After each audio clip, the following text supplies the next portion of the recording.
Échanger pour recueillir des informations sur les thématiques à aborder dans les émissions de Radio Mouniou.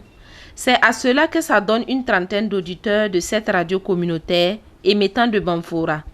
Nous sommes au Burkina Faso, dans la région des Cascades. La réflexion se fait en présence des responsables de la radio et des autorités administratives et traditionnelles.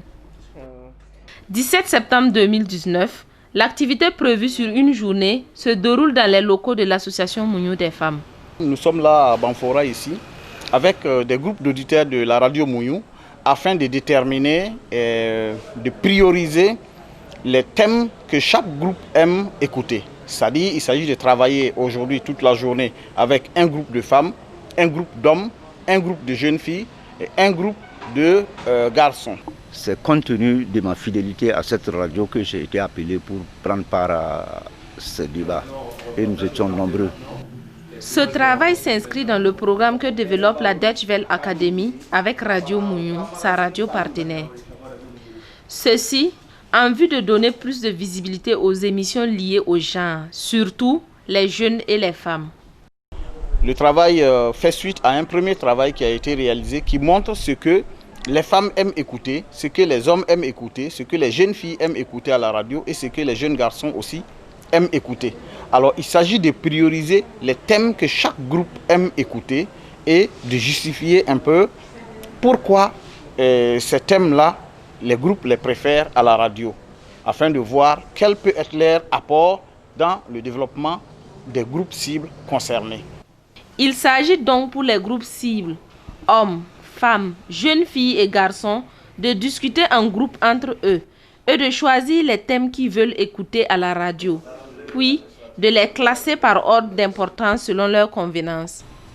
Alors nous avons travaillé sur quelques thèmes, mais en l'occurrence l'agriculture et l'éducation.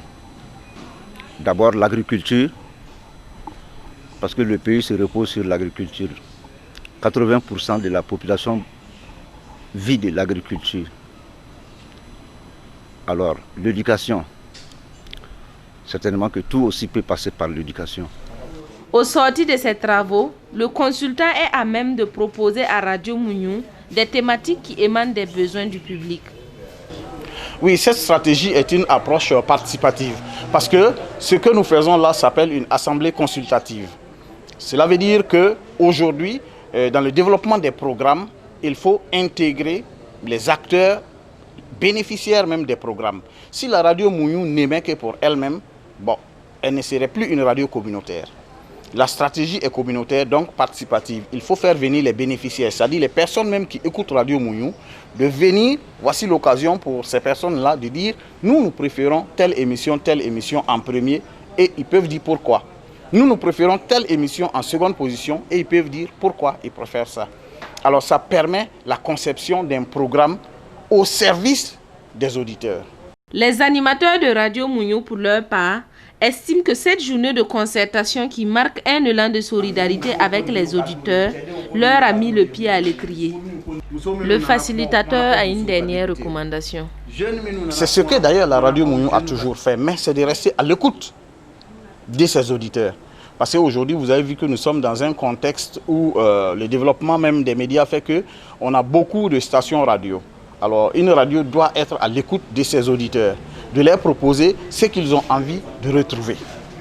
Radio Mouniou doit tenir compte des besoins des populations qu'elle a réunies dans le cadre de cet atelier consultatif. C'est pourquoi, dans le souci d'une perpétuelle amélioration, le programme en cours d'élaboration va intégrer ces nouveaux éléments.